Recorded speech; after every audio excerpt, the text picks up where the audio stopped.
Hi everybody, it's Zoe the Peacemaker, or just Zoe, if you're like friends,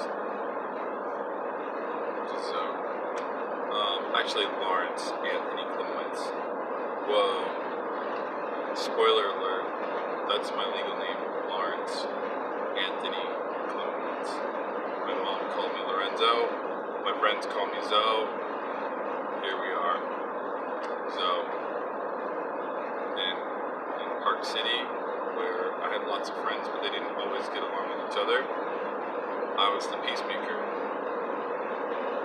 So, yeah, origin story, Marvel, bang.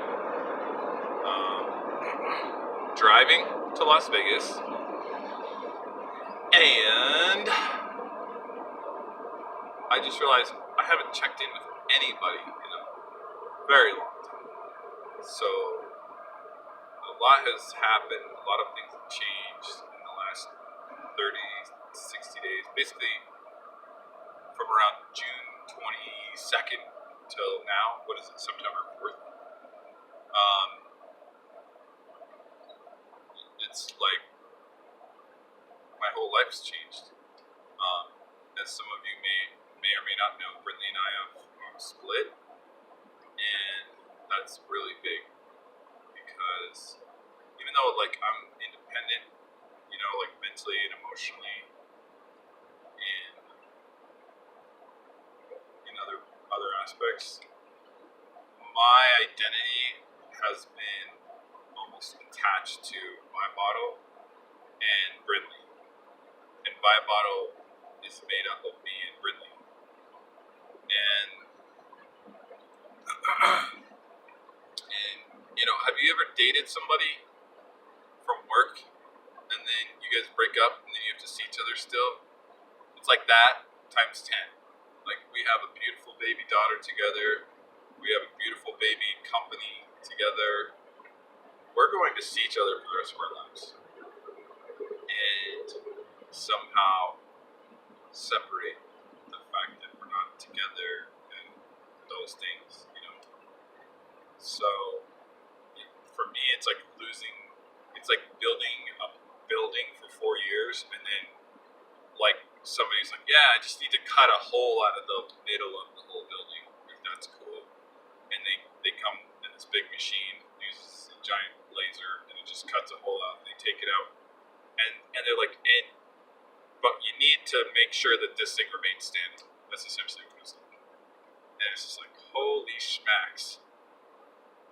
Somehow, I have to keep myself mentally and emotionally together, run a business, buy bottle, run Soulworks, raise a daughter, and not go insane, raise a son, and still be like a teacher, like a Reiki healer, and like almost like a role model.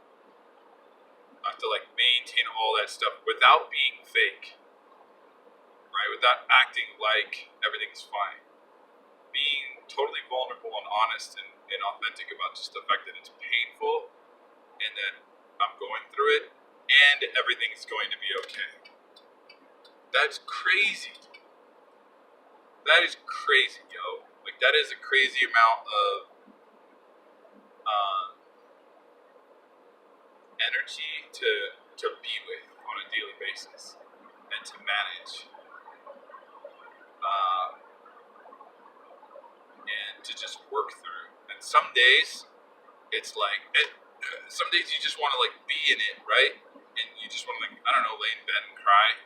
Or maybe go to the gym, which I've been doing lately, and channel that energy into something positive. Or just avoid life completely. Or come at life with like everything you've got. I mean, there's all different ways to respond to this type of, you know, traumatic experience. And don't flip out on Facebook, that's for sure. So I kind of just toggle between one or the other. And luckily, because I'm an alchemist and I understand energy, and I've been studying shamanism since I was like 15, and I'm studying Reiki, like I understand energy, I understand how it feels, I understand the indicators, understand, when I can manage it and when I can't. And I've been through some pretty traumatic experiences in my life up until this point in the past. I've overcome addiction multiple times, multiple substances, including alcohol, cigarettes, OxyContin. Yeah, and then I've been divorced. I've lost a child. I've lost a business I worked on for 10 years. I've been homeless more than once. I've had my cars repoed. I've been cheated on. And that's the stuff that happened to me. That doesn't include the messed up stuff I did that I regretted. So many things that I've had to experience and mentally, emotionally work through and get myself back to my heart space where I can operate from an authentic place of love moving forward. And even that, with all of that knowledge and experience base, it's still hard to get out of bed and get to work and know that it's like I don't just wake up and make bottles. Like as an artist, I take a piece of my soul and mold it into a shape, and I put it on paper, and I put it on glass, and I put it on vinyl, and I share that with the world. And at any one time, anybody out in the world could just be like, wow, this is awesome, or this is garbage, Like, people just have their opinions on the internet, and as an artist, you just have to be ready for whatever, and just take it all with a grain of salt. Not allow all the praise to go to your head, and not allow the criticism to affect your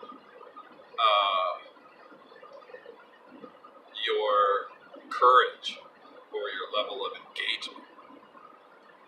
And so there's already it's like, even when I'm in a good emotional state as a designer and as somebody who develops, like, turns dreams into reality, like, it's already an emotional process. It's not like I sell used cars or something. Like, somebody else made this thing and somebody else owned it and then sold it to me and I sold it to somebody else. Like, there's no emotional attachment to that product. There's nothing wrong with being a used car salesman. I'm saying there's no emotional, when it goes off the lot, there's no tear that comes off of this guy's eye, right? For me, it's like, I know that every bottle and every symbol that I make that goes out, it might change somebody's life. It might bring them to some kind of epiphany that they didn't have before. Like, it might put them on the path to enlightenment. I don't know. I don't have, like, an expectation, but you can't say it's not a possibility. I mean, just the Metatron's Cube, just being exposed to it, like, one time changed my life, So I want to share that with people. Anyway. So even when things are good, being an artist is an emotional process. It's an emotional existence. And then you take your personal life. You take somebody you've been with, and they're your, like, lover. They're your best friend. They're your child's mother. They're your business partner. They're your cheerleader. They're your emotional support. They are your mirror, right? You take that's like 10 people in one, and then remove that person from your life overnight, or leave that person because the situation became unhealthy and it's better for both of you, which is the only reason why you should leave that situation.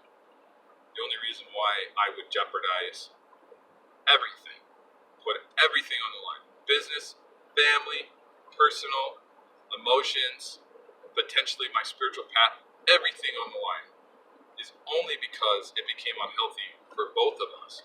Even if it was just unhealthy for me, I could have taken the sacrifice. But where it was for both of us, like, that was it. Things had to change. And things we tried to change and things weren't changing. So, something drastic had to happen. So, and it wasn't like 2 or 3 times. It was like 12, 15 times we tried and failed.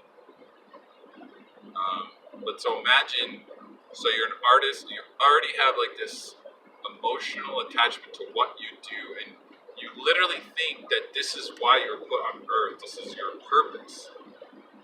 And that is what you wake up to every day.